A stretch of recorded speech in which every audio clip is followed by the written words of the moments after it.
So this lecture will continue the lecture about infant nutrition. And so this is day 2 of this lecture.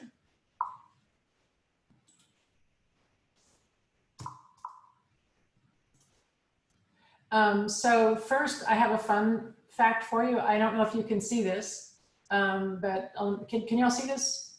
Is your screen big enough?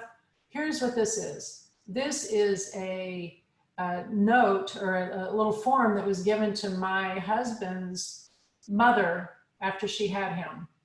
Okay, so she would be about 100 now. I forget when this was. It's been quite a while. Okay, so she died a few years ago.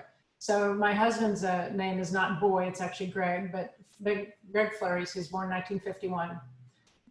Weight, percent, whatever, age, 5 days. So they did the measurements here. What I thought was interesting was what they told her to feed him.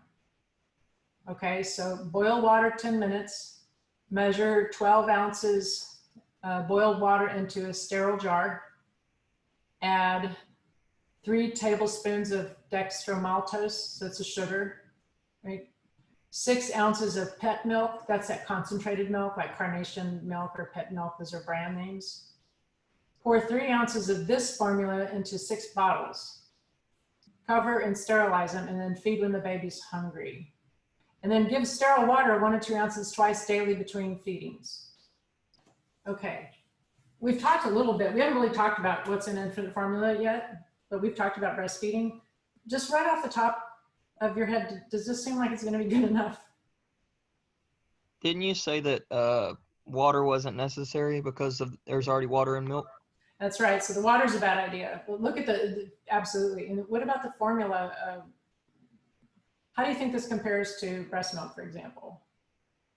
Well, it seems like a lot of carbohydrate. It specifically says, carbohydrates, not as much fat, as far as like what they're adding to the formula.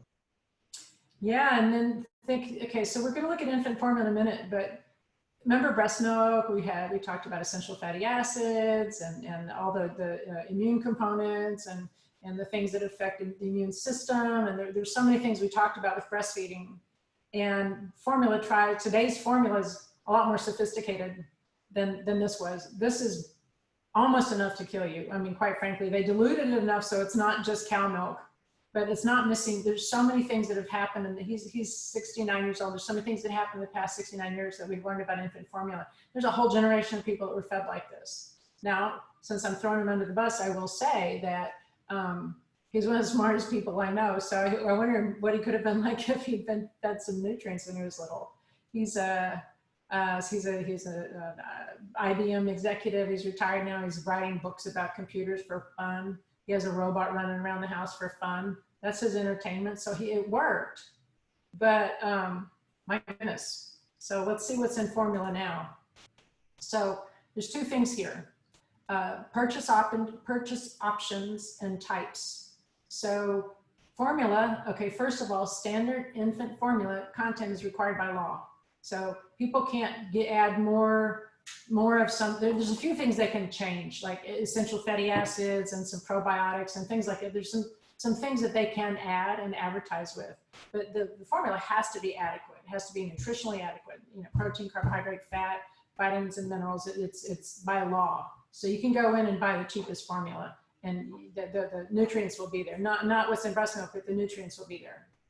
So you can buy it in 3 different ways. One is liquid, where it's concentrated and it comes in cans, and you mix it 1 to 1. And then powder, a scoop of formula, 2 scoops of water. This is, or per directions. You always like to look at the box, but this is typically how it's made. And ready to feed.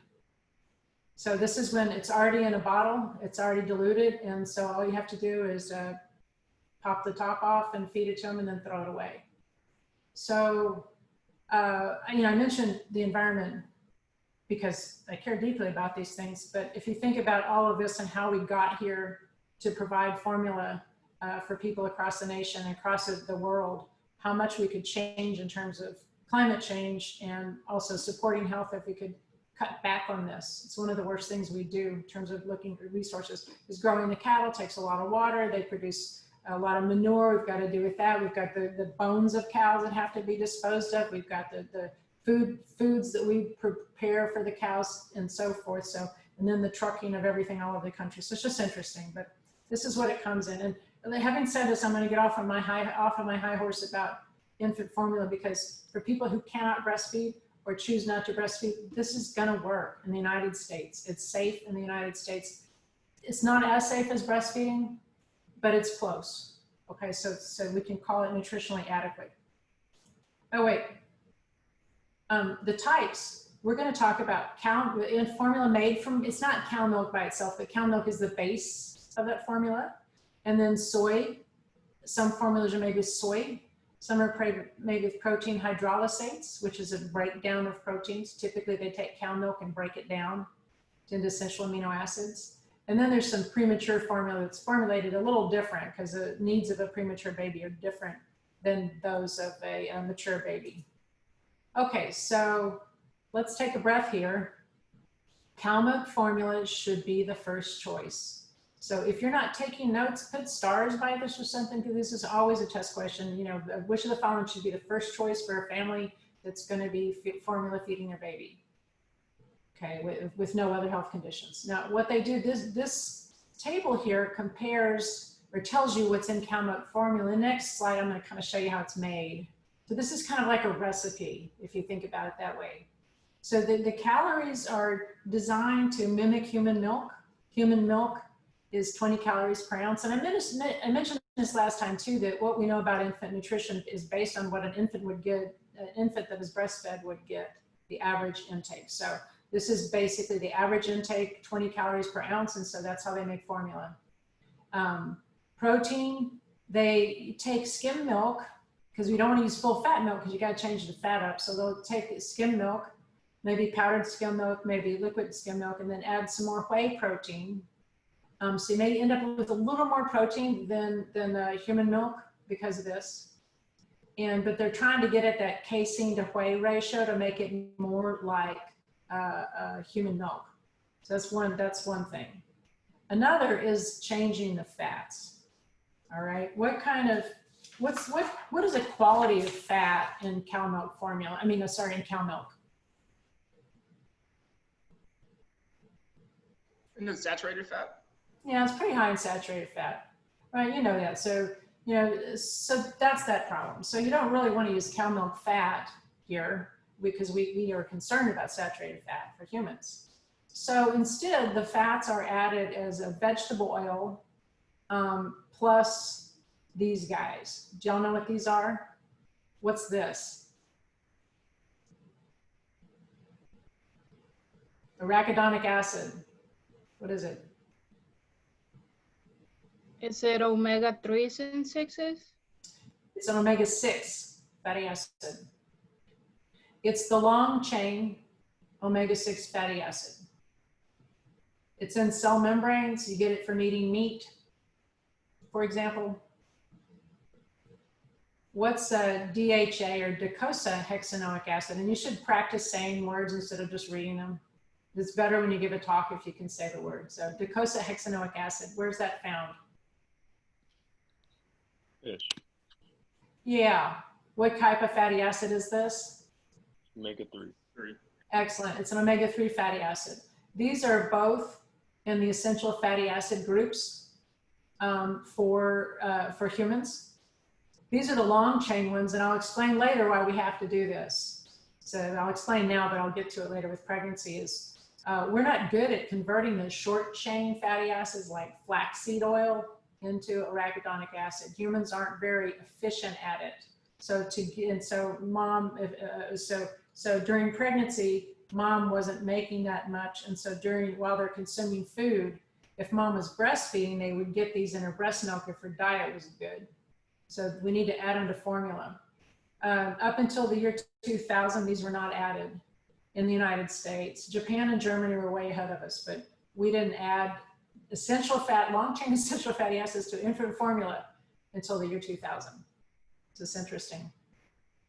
Okay, carbohydrate, well, you know it's going to be lactose because it's cow milk, right? You'd have trouble getting it out of there. Now they can make lactose-free versions by adding, removing some of the lactose or breaking it down so it's not a disaccharide. And then they can add corn syrup for sweetness. There's ways to get the lactose out of there. It works okay for infants who have lactose intolerance, but not for those who have galactosemia. Have we talked about galactosemia yet? Does that word look familiar to anybody? You can just say yes, but I don't know what it is. Nobody? Yes, it was in our textbook. Okay, perfect, thank you. Galactosemia is a metabolic condition in which individuals cannot process galactose, period. So an infant born with this genetic condition, galactosemia, can't consume lactose. The ramifications are very serious and include cognitive impairment, permanent cognitive impairment. So cow milk would work for kids with lactose intolerance because most of the lactose is gone, but not with galactosemia. They'd have to use another kind of formula. Dr. Chriselle, I have a question. So with regards to galactosemia, is that something that a child might outgrow as they get older with different gene expression? Okay. No, this is a metabolic, you get you have to have a gene from mom and from dad. Okay, so it's a recessive trait, but if you have both genes, you're never going to be able to process galactose, never going to happen. So complete dairy-free life. Okay. And then they're okay. So thank goodness we have screening. That's why you take a kid in 3 days after they're born and do some tests on them to see what's going on. Okay, so vitamins and minerals are added to mimic human milk, but there's some exceptions in that they add a whole lot extra iron to formula because the bioavailability is low, so they add more. And then some additives, there's emulsifiers and some ingredients, and I refuse to go into all the detail because there's a lot of components in here that have been added over the years to try to mimic human milk, but you don't need to know every single thing that's in here. You just need to know what we've talked about and that there's several other additives that are there. So here's what the process of making cow milk formula looks like. And this is generic. I created this out of watching some videos on how to make formula. I didn't find one that was good enough to show you for manufacturing. I do have a video up on how to mix formula. So that's helpful for you to just have an idea about how to mix it. But this is how the companies make it. So they mix the ingredients together and add skim milk, and they have this big giant stainless steel tank. Some of the ingredients, right? So this big tank. Then they add fats, oils, and emulsifiers. And emulsifiers, you're going to add these here and probably later on too. But you have to do that, otherwise all the fat will float to the top, right? So to keep the fat dispersed, you need emulsifiers. And then vitamins, minerals, and gums are added. In gums like thickeners like carrageenan and xanthan gum, things like that create the viscosity. And they're added whenever whenever it's the right temperature, right? Because you can't add vitamin C and then boil it because you're going to break it all down. So they add it when it's appropriate to be preserved in the formula. Then it's pasteurized, and they run it through a stainless steel pipe at a certain temperature. So you can see it gets up to about 200 degrees for about 30 seconds, and that's enough to kill everything. Okay, yeah. And then homogenized. So that's when you probably remember this from food science, but basically a simplistic way of thinking of homogenization is when you force the fluid through something with a lot of holes in it, and it helps break the pieces into smaller parts, right? So it's emulsified, and then everything's like blended in. So that's why milk is like cow milk is the same at the bottom as it is at the top because it's been homogenized. Same thing with infant formula. And then package, and it depends on how you're going to do it. If you're gonna dry it out and put it in a powder, or if you're going to do 1-in-1 or whatever. So anyway, that's just to give you an overview so you have in your head how infant formula is manufactured. Okay, soy formula, this one's interesting. Protein is isolated soy protein and plus methionine. Why do we have methionine?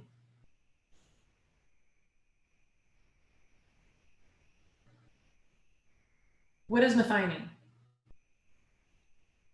An amino acid. Yep, it's an essential amino acid.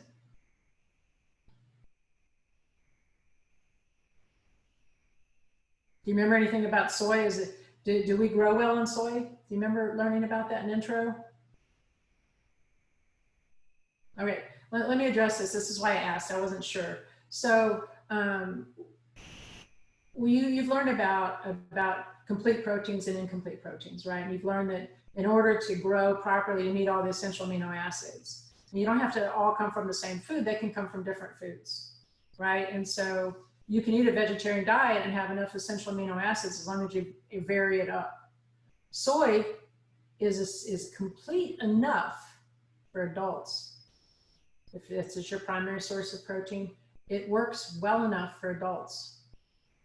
There is not enough methionine in soy protein to provide adequate growth.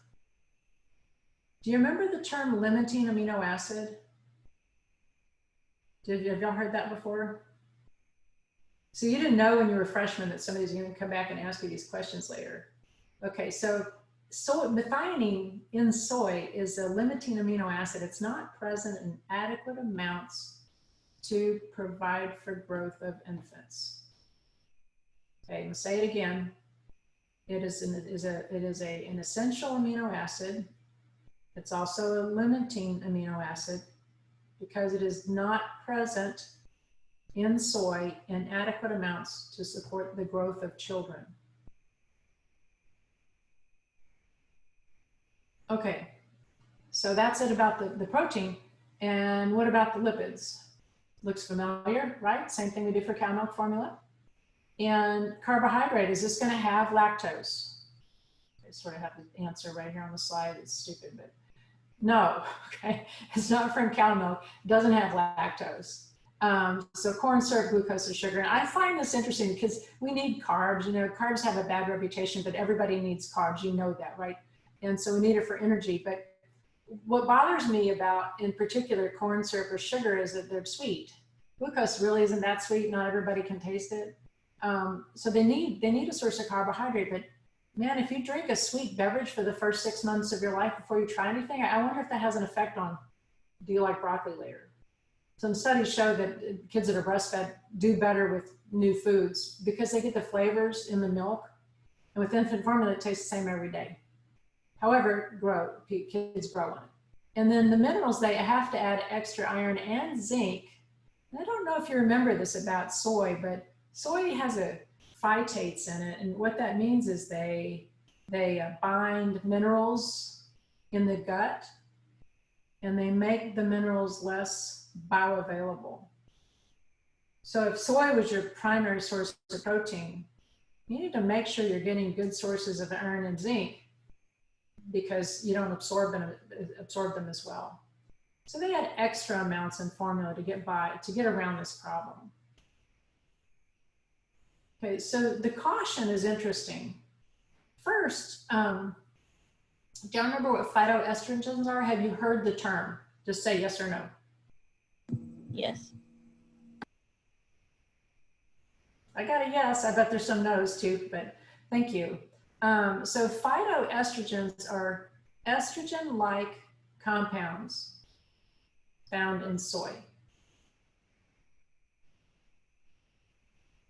You may have learned more about them in food science. I won't go into the details about them, but they're weak-acting estrogens.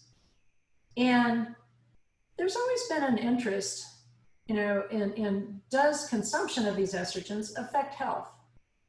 You know, and they've looked at breast cancer and growth and all kinds of things. And there's just not real strong indicators that it's a problem for infants fed soy milk. Like they don't look at them at age 20 and go, wow, you're sterile or you have issues, you know, any kind of outcomes they've looked for haven't been different. So I don't know that we know enough about phytoestrogens, but there's still that concern. You know, so when you're thinking about what kind of formula do we want to offer, you might want to think, well, maybe not soy, because there's still this niggling doubt about phytoestrogens. I don't want to say anything stronger than that because then the literature doesn't support it. But the second bullet is important and should be an important, they're both important, but this we know more about. Premature infants who consume soy formula don't grow as well, and they experience reduced bone mineralization. Okay, so this doesn't work for premature infants. So that's a perfect test question, right? Which of the following formulas is not appropriate for premature infants because it interferes with growth?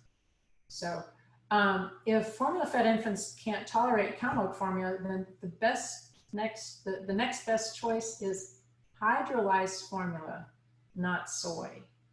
So we don't want soy to be our go-to. I wouldn't overstate it with people, because if they've already used soy protein, I wouldn't go, well, you're in trouble now, because I don't feel that way if they didn't use it for a premature infant. But if people are asking you for recommendations, it's the cow milk first. All right, and the last issue here is who should use soy formula? All right, and 3 groups. We've already talked about galactosemia. You remember now, galactosemia is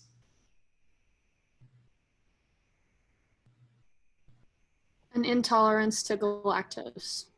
yeah, it's it's a genetic condition where people cannot metabolize galactose. So it's absolute intolerance. And remember, consuming galactose would cause brain damage. So soy looks pretty good for that. All right. The parent is a strict vegan. That's a personal choice. And then the last one is lactose intolerance. It might be easier if the child does have lactose intolerance and they're consuming formula. This one may be an easier one for them. When parents have little kids, you know, they cry and they can't really communicate, and the crying can just be really stressful. And so people hop around on formulas sometimes trying to figure out, well, maybe it's the food. Sometimes it's not the food. Sometimes it's just a developmental stage of the kid, but they're a puzzle and you're trying to figure them out, and it takes a while to do that. Okay, so this is another perfect type of test question, you know, about who should use soy formula. All right. I have a question. Yeah. So in terms of the galactosemia, how would a parent figure out if their kid has that before feeding them like a cow's milk based formula? They're not going to find out right away. So after 3 days and then after 2 weeks, you go back to do well baby checks, and they check for phenylketonuria and I presume they look for metabolites of galactose or not metabolites. And so you can't tell until they eat.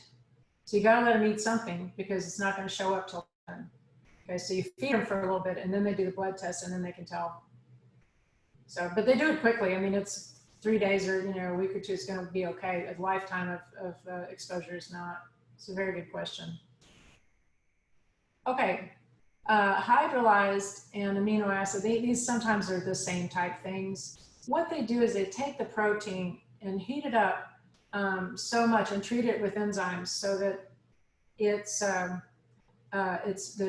basically have a breakdown of the protein into amino acids instead of being whole proteins. Sorry, I'm offended here. Would you please put a closed parentheses right here on this? I left one out and it's hurting my sense of balance. So fix that. So lipids, I don't know if you've heard this term before. Have y'all heard of MCTs or medium chain triglycerides anywhere?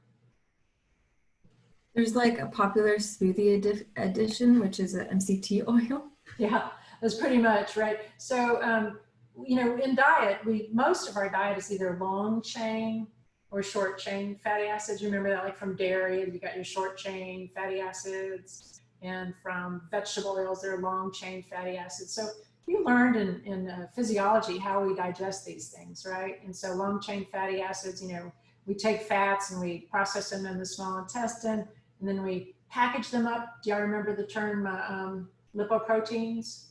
We package them up and send them out in the blood. And so, but we have to be able to process the long chain fatty acids, bring them in and bring them across the cell membrane and so forth. Well, medium chain triglycerides are easier to deal with. So some infants, this may be easier on the digestive tract. And in terms of, are they fun or useful as sports supplements? I don't think so. Right.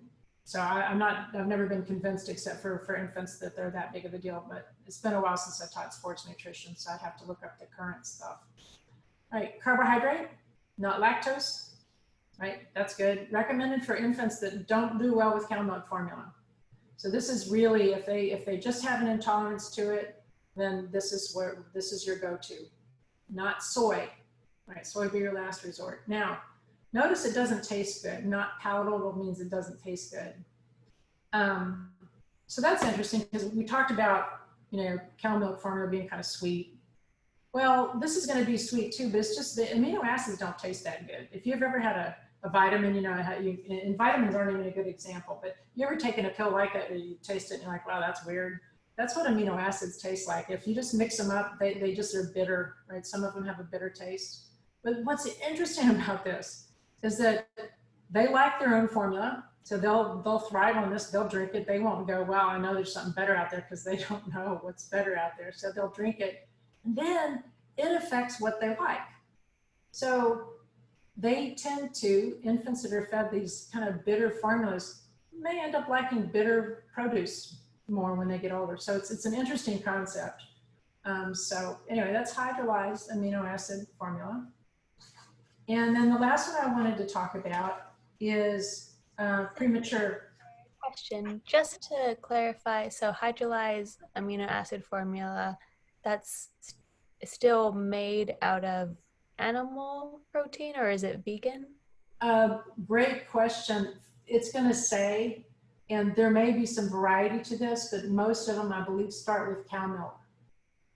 Gotcha. But you have to, I don't know really if you've got a soy alternative, and no one's ever asked me that. So let me see if I remember to look that up. Look up hydrolyzed from soy. Thank you.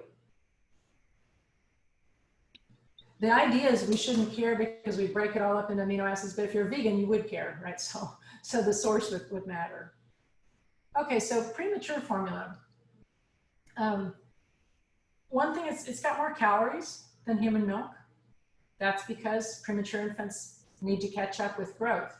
Now we have to be careful because sometimes the formula is fine, but in feeding premature infants, sometimes we want them to catch up too fast, and if they gain weight too fast, that can increase their risk of becoming overweight later on. So they need enough calories. But early on, you give them this higher calorie concoction so that they do better. And oftentimes breastfed infants are getting a combination of, that are premature, giving breast milk and some of this high protein or high calorie formula to help fortify them. And that's a better situation for them. That's a medical decision. But okay, so it's got more nutrients in it. It still uses a medium chain triglycerides, and the carbohydrates are a mixture of lactose and glucose polymers. It doesn't taste good either. But same routine, doesn't taste that good, but it works. Okay, now I got a question. Yeah. So has there ever been, it's kind of off topic, but for the two formulas that, were like bitter tasting, and you said that children end up liking bitter tasting like foods and stuff. Do you know if there's ever been a study like linked to childhood obesity and what formulas they were on? Because it seems like they maybe wouldn't like, sweets and stuff as much as a child. Yeah, it's interesting because I haven't looked, the literature I usually look at is breastfeeding versus formula feeding, but I haven't really looked at types of formula. That's a good question. Formula and weight. I'll see if I can dig something up. Awesome, thank you. Yeah, that's a fun question. I have one question that's kind of off topic too. Okay.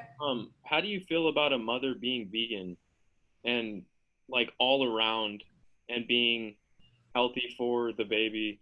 Because I've learned that like plant foods are very not bioavailable. Mm-hmm. So is that true like around all plants? Okay, so it's actually not off topic, but after we talk about this a little bit more about kids, we're going to go into pregnancy and then prior to pregnancy, and I'll address this more carefully. But that's also a very good question. And how I feel about it is that a vegan diet is not complete.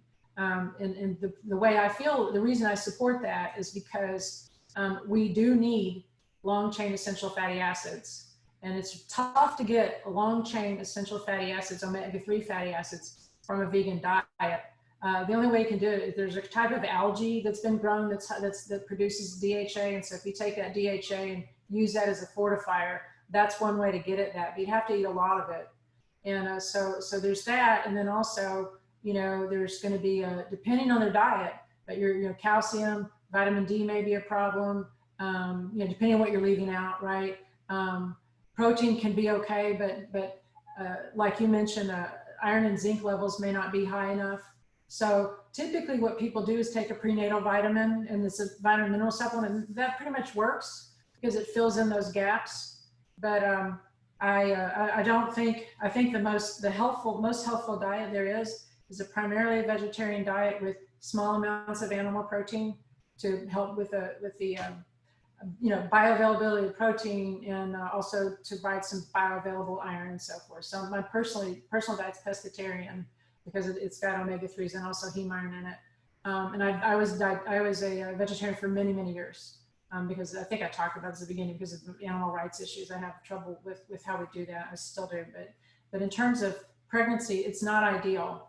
And they need to know more. And that's part of what we're going to learn when we get to the pregnancy lecture is how do you help pregnant women who want to be vegans. Okay, so that's in our wheelhouse about what we need to be able to do. Because I think that's super important. And then I also, for like my own, like just for my own health, like I've had a lot of broken bones, and like I drank milk when I was a kid, but I don't necessarily drink milk now. And I basically substitute with almond milk because you said it's fortified and that is good. But is the amount enough in terms of making up for the bioavailability? Okay, so here's the deal. It's a really good question. Here's the deal. We have no DRI for milk. None of us ever drink dairy again, and we don't have to have it. It's a convenient food, especially for adolescents, to have them drink milk, kids to have them drink milk because they're getting their calcium and vitamin D. You have to have a pretty good diet to get around that.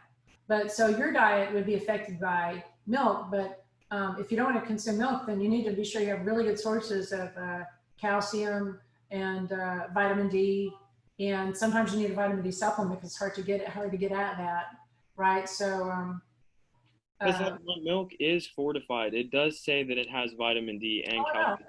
No. But if you're almond milk, yes, yeah, but it's still not the same, and that's a supplement versus a whole food source. I go to broccoli, bok choy, and kale for my calcium, and almonds and stuff like that. So it's those real foods. The more real foods you eat, you can look at food sources of nutrients and go that way. Then that's a way to build strength too. But it may be that you get your vitamin D levels tested, see if they're low, assuming you have time, money, a primary care physician, can go somewhere. But anyways, it's a good question. We'll bring it up again. Okay, so this one's interesting. I believe this is my last slide in this lecture. This is something to keep in mind. Powdered infant formula is not sterile. The liquid forms are. If it's a concentrate or one-on-one, those are sterile because they're vacuum sealed, just like canned goods. But the powder isn't sterile. And so it can have a form of salmonella and a chronobacter. And these can make kids sick. They can get dysentery from it. Okay, so little babies less than the age 2 months should never have powdered infant formula. They should start out on that ready to mix stuff, or ready-made or liquid. And they don't use them in the NICU. NICU is NICU is a neonatal intensive care unit. If you don't know that, write that down. Neonatal intensive care unit. So they don't use powdered formula for those babies. Okay. You don't feed it to premature infants. And then you don't want to prepare a lot so that it has time to sit around and let the bacteria grow. Okay, so what you want to do is prepare a small amount at a time with the older kids. You're not giving it to younger kids, but if you decide to do it, it's cheaper. So a lot of people, this is what they have to do. So prepare a small portion, refrigerate it, and if you warm it up, then use it in an hour or throw it away. And we haven't talked about this yet, but you never want to give a baby a bottle and then save half of it and then put it in the fridge or something, get it out a couple hours later and start over, because even breast's safer, but any kind of formula is a perfect medium to grow bacteria.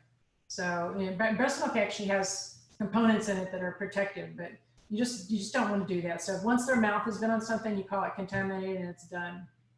So I just wanted you guys to have this basic information about powdered infant formula.